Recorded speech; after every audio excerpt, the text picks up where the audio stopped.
Assalamualaikum warahmatullahi wabarakatuh. Perkenalkan, kami dari kelas 4C kelompok 3 akan membahas mengenai proses kebijakan pendidikan. Adapun anggota dari kelompok 3 yaitu Tasya Rubayatul Adawiyah, Fira Septiani Suherman, Iksan Ibrahim Ahmad, dan Nisrina Syifa. Pengertian kebijakan. Kebijakan ialah serangkaian konsep dan asas yang menjadi rujukan dan landasan pada penyelenggaraan suatu pekerjaan, kepemimpinan, dan cara berbuat. Sebutan ini bisa diaplikasikan pada government, institusi, dan lain-lain. Pada English language, kebijakan dinamakan policy.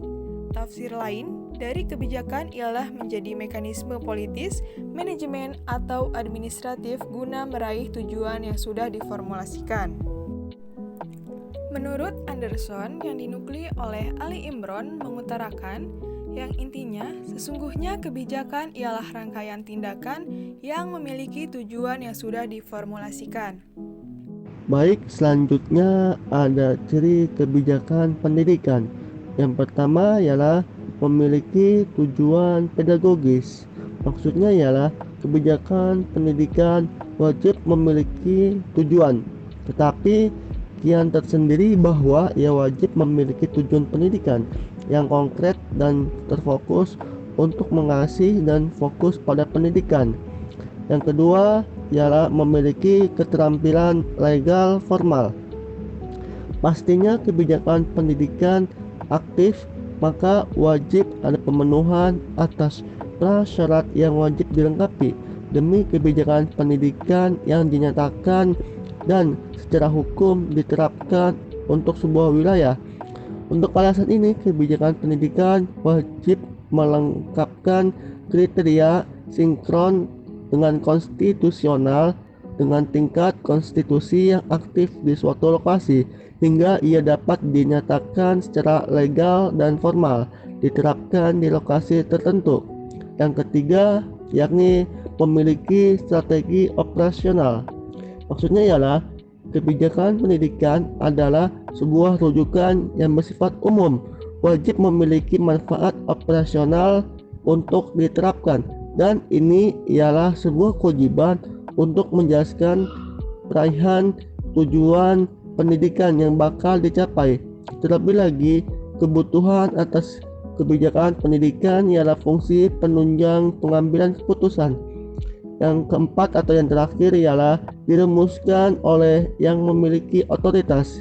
Maksudnya adalah kebijakan pendidikan itu wajib dirumuskan oleh pakar-pakar sesuai dengan kepakarannya yang mempunyai otoritas dalam membuatnya sehingga outputnya maksimal pada pendidikan dan lingkungan di non-pendidikan. Para administrator pendidikan, pengelola institusi pendidikan, dan politikus-politikus, misalnya politikus di Komisi 10 DPR yang berpautan dengan pendidikan ialah unsur sekurang-kurangnya penyusun kebijakan pendidikan. Selanjutnya terdapat sejumlah aspek-aspek kebijakan pendidikan. Yang pertama ialah kebijakan pendidikan ialah suatu kebutuhan yang berpautan. Maksudnya ialah kebijakan pendidikan ialah suatu kebutuhan yang berpautan hakikat manusia menjadi makhluk yang menjadi manusia dalam lingkungan kemanusiaan.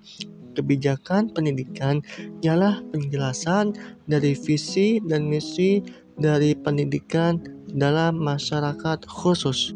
Selanjutnya yang kedua ialah kebijakan pendidikan wajib terdapat keabsahan ataupun legitimasi dalam perkembangan personal dan masyarakat yang mempunyai pendidikan itu. Untuk perkembangan insan, keabsahan kebijakan pendidikan terlihat pada andil bagi proses pemerdekaan insan tatkala pengembangan personalnya. Berikutnya yang ketiga ialah ketransparanan. Maksudnya ialah proses pendidikan sebagai proses memanusiakan manusia yang berlangsung pada interaksi sosial.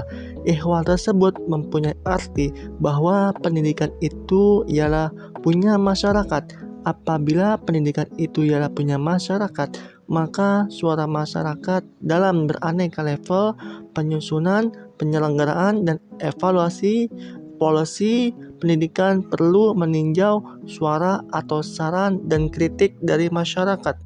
Selanjutnya, kebijakan pendidikan ditetapkan guna keperluan murid. Maksudnya ialah kebijakan pendidikan sepatutnya diarahkan guna terwujudnya kaum intelek organis sebagai agen of change dalam masyarakat dan negara serta agamanya. Yang kelima ialah kebijakan pendidikan difokuskan pada terwujudnya masyarakat yang demokratis. Maksudnya ialah murid akan mandiri dan mengembangkan pribadinya sebagai personal yang kreatif, pendukung dan pelaku agent of change di masyarakat. Kebijakan pendidikan wajib menyediakan diskusi dan interaksi dari murid dan guru, murid dengan masyarakat, murid dengan bangsanya, dan pada akhirnya atau di ujungnya murid dengan kemanusiaan global. Yang terakhir ialah kebijakan pendidikan wajib berlandaskan efisiensi. Maksudnya ialah kebijakan pendidikan wajib diselenggarakan di masyarakat pada institusi-institusi pendidikan. Kebijakan pendidikan yang bagus ialah kebijakan pendidikan yang meninjau kecakapan di lokasi terjadinya. Maka dari itu, tinjauan-tinjauan kompetensi, tenaga, cadangan, budget, penyelenggaraan yang tidak sekaligus serta ditopang oleh kecakapan research atau penelitian dan pengembangan ialah ketentuan-ketentuan bagi kebijakan pendidikan yang efisien. Berikutnya ada model-model perumusan kebijakan pendidikan. Dalam kebijakan pendidikan terdapat sejumlah model. Di antaranya yang pertama model kelembagaan. Model kelembagaan mempunyai prinsip sesungguhnya pemerintahan ialah penanggung jawab penyusunan kebijakan jika merujuk pada opini pakar yang bernama Wibowo pada tahun 2013. Yang kedua ada model sistem. Model ini dikembangkan oleh pakar yang mempunyai nama Paine dan Naumes pada Triastuti 2003. Model sistem ialah teori yang merepresentasikan aktivitas sebenarnya yang berlangsung tatkala perumusan kebijakan. Model sistem ini memiliki nama lain atau yang disebut dengan model deskriptif. Model sistem ini disusun berdasarkan perspektif pembuat kebijakan. Yang ketiga ada model penyelidikan campuran. Model penyelidikan campuran mengharuskan pembuat kebijakan agar mengimplementasikan teori rasional yang bersifat menyeluruh dan inkrementalisme dengan memperhatikan situasi dan kondisi yang berbeda. Pendapat tersebut dikemukakan oleh Mulyana et al. Pada tahun 2019. Penggunaan model penyelidikan campuran dapat digunakan pada proses kebijakan pendidikan dengan mengambil keputusan yang dilakukan secara inkremental dan rasional. Pendapat tersebut atau opini tersebut dikemukakan oleh pakar yang bernama Ismail pada tahun 2016. Selanjutnya ada model rasional. Model rasional ialah kebijakan yang diperoleh dari sosial maksimum. Maksudnya ialah bahwa teori tersebut yang dipergunakan oleh pemerintahan wajib bisa guna mendapatkan output kebermanfaatan yang setinggi-tingginya bagi masyarakat. Opini tersebut diutarakan oleh ahli yang bernama Latifah pada tahun 2016. Sementara itu, pakar yang bernama Susanto pada tahun 2016 mengutarakan teori ini mendeskripsikan beraneka wujud SOP dalam menentukan keputusan yang didapatkan dari metode yang diklaim efisien dalam memformulasikan polisi dan bermula dari penalaran, rasionalisme, dan positivisme yang bersifat ilmiah. Berikutnya ada model inkrementalis. Model inkrementalis ialah wujud dari kritikan model rasional. Model yang mempunyai sudut pandang bahwa penyusun kebijakan mustahil menyelenggarakan proses dan bertolak belakang dari model rasional. Misalnya, yang dikatakan model rasional disebabkan terdapat perbedaan pada pembuat kebijakan seperti perbedaan massa, intelektual, dan budget. Jika merujuk pakar yang bernama Handrian et al. Pada tahun 2021. Jadi kesimpulannya ialah bahwa teori inkrementalis ialah teori yang melaksanakan proses sebagai akibatnya kurang sahih atau kurang kuat digunakan pada proses penyusunan kebijakan. Ditimbulkan kebijakan pada pendidikan bersifat berkelanjutan dan membutuhkan masa yang lama. Selanjutnya ada model analisis kebijakan. Model ini ialah ikhtiar tatkala mendapatkan dan memanifestasikan kebijakan via proses argumentasi dan metode inquiry pada pendekatan disiplin ilmu sosial terapan dengan pengambilan keputusan politis pada ikhtiar menyelesaikan problem pada sebuah kebijakan. Pendapat tersebut diutarakan oleh Cabibi pada tahun 2019. Yang terakhir ada model pendekatan implementasi kebijakan publik.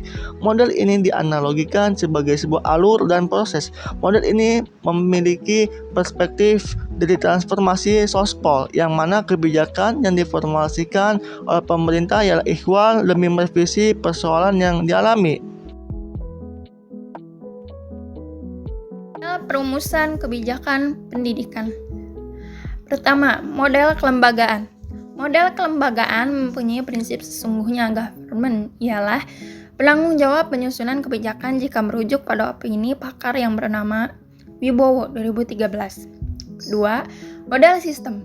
Model sistem ini dikembangkan oleh pakar yang mempunyai nama Payne dan Nouns, Triastuti 2003. Model sistem ialah teori yang mempresentasikan aktivitas yang sebenarnya yang berlangsung tatkala perumusan kebijakan. Model sistem memiliki nama lain ialah model deskriptif. Model sistem ini disusun berdasarkan perspektif pembuat kebijakan. Yang ketiga, model penyelidikan campuran. Model penyelidikan campuran mengharuskan pembuat kebijakan agar mengimplementasikan teori rasional yang bersifat menyeluruh dan inkrementalisme dengan memperhatikan situasi dan kondisi yang berbeda. Mulyana et al. 2019. Penggunaan model penyelidikan campuran dapat digunakan pada proses kebijakan pendidikan dengan mengambil keputusan yang dilakukan secara inkremental dan rasional. Ismail 2016. Yang keempat, model rasional. Model rasional ialah kebijakan yang diperoleh dari sosial maksimum. Maksudnya ialah bahwa teori tersebut yang dipergunakan oleh government wajib bisa guna mendapatkan output kebermanfaatan yang setinggi-tingginya bagi masyarakat. Latifah 2016. Teori ini mendeskripsikan beraneka wujud SOP dalam menentukan keputusan yang didapatkan dari metode yang diklaim efisien dalam memformulasikan polisi dan bermula dari penalaran rasionalisme dan positivisme yang bersifat ilmiah. Susanto 2016. Yang kelima, model inkrementalis. Model inkrementalis ialah wujud dari kritikan model rasional. Model mempunyai sudut pandang bahwa penyusun kebijakan mustahil menyelenggarakan proses dan bertolak belakang dari model rasional. Misalnya yang dikatakan model rasional disebabkan terdapat dependensi pada pembuat kebijakan seperti dependensi massa, intelektual, dan budget jika merujuk pada pakar yang bernama Handrian et al. 2021. Jadi, kesimpulannya bahwa teori inkrementalis adalah teori yang melaksanakan proses sebagai akibatnya kurang sahih digunakan pada proses penyusunan kebijakan. Ditimbulkan kebijakan pada pendidikan bersifat berkelanjutan dan membutuhkan masa yang lama.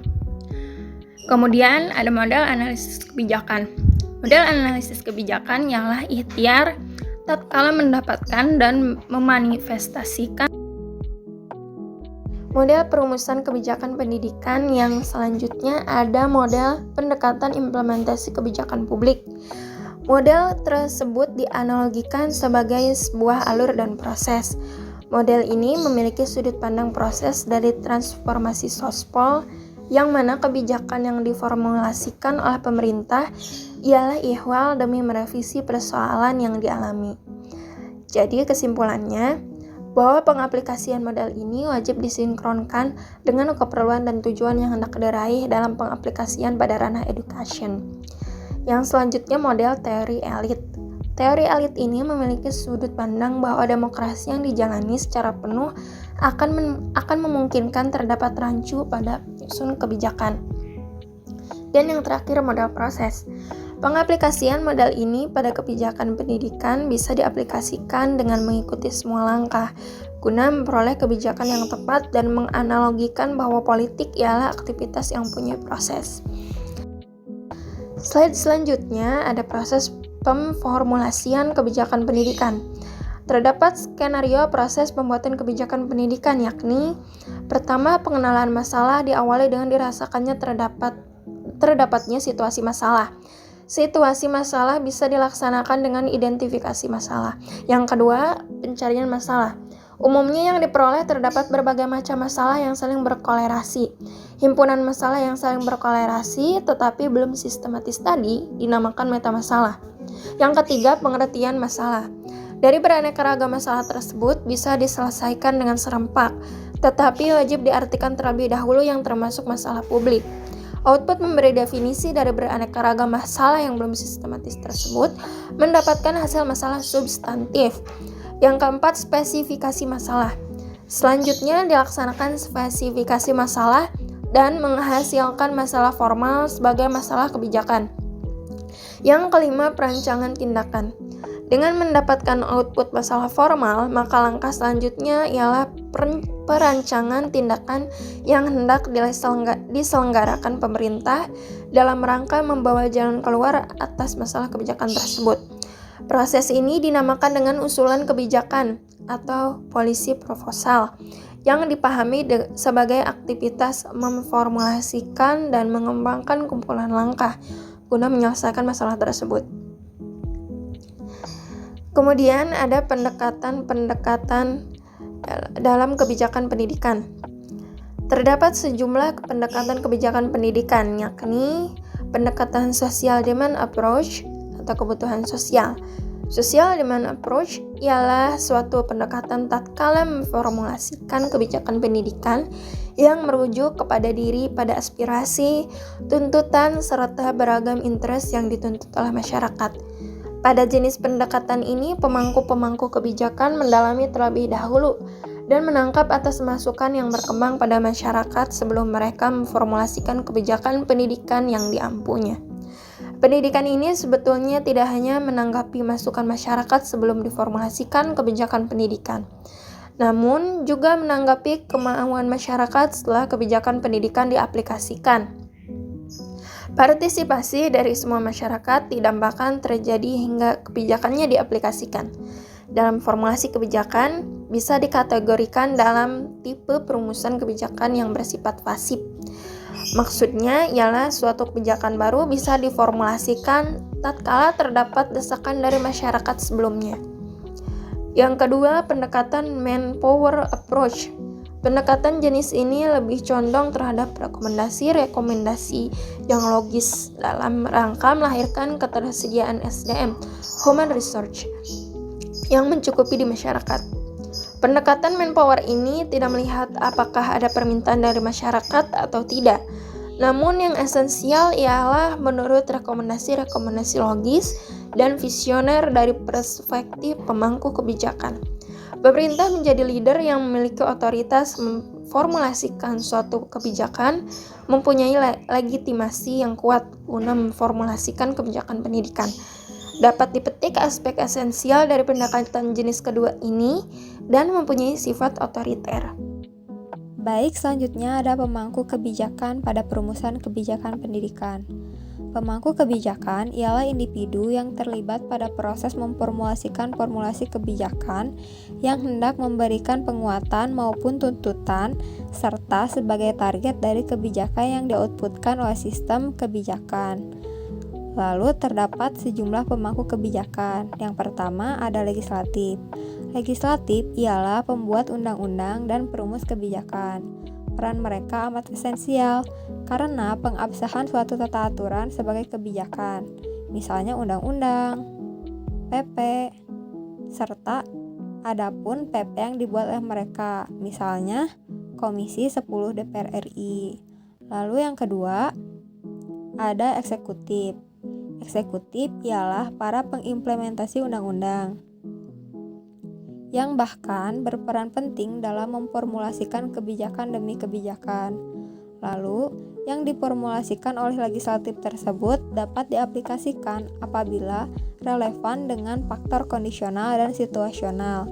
Eksekutif umumnya memformulasikan kembali kebijakan yang diformulasikan legislatif dalam wujud kebijakan jabaran. Eksekutif ini mempunyai otoritas dalam mengaplikasikan atau tidak mengaplikasikan kebijakan yang dirancang oleh legislatif, serta memformulasikan kembali atau tidak merumuskannya dengan alasan tertentu, misalnya ministri, gubernur, presiden, dan lain-lain. Lalu yang ketiga ada administrator. Administrator bertugas menjadi pembuat dan pelaksana kebijakan serta pembawa peranan yang fundamental untuk peraihan tujuan negara. Lalu yang keempat ada partai politik atau parpol. Parpol ini merupakan kumpulan individu yang terorganisasi serta berusaha dalam mengendalikan pemerintahan agar bisa mengaplikasikan program-programnya, serta menaruh anggota-anggotanya pada jajaran pemerintahan. Lalu yang kelima ada ormas. Ormas ialah himpunan individu yang memiliki cita-cita dan keinginan yang sama. Ormas ini bersifat non-politis. Meskipun pada sepak terjangnya sering berkecimpung dengan kepentingan yang berkaitan dengan politik, ormas ini seperti Persis, NU, Pemuda Pancasila, dan lain-lain. Lalu yang keenam ada perguruan tinggi. Perguruan tinggi ialah suatu institusi yang terdapat pada elit akademisi berada.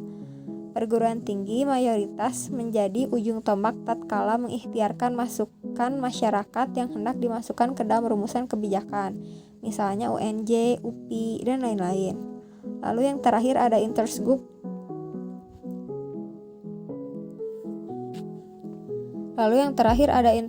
Atau kelompok berkepentingan.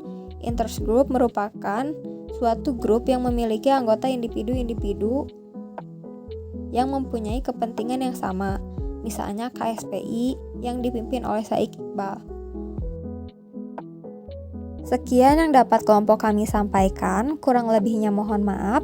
Terima kasih atas perhatiannya. Wassalamualaikum warahmatullahi wabarakatuh. Sampai jumpa lagi teman-teman.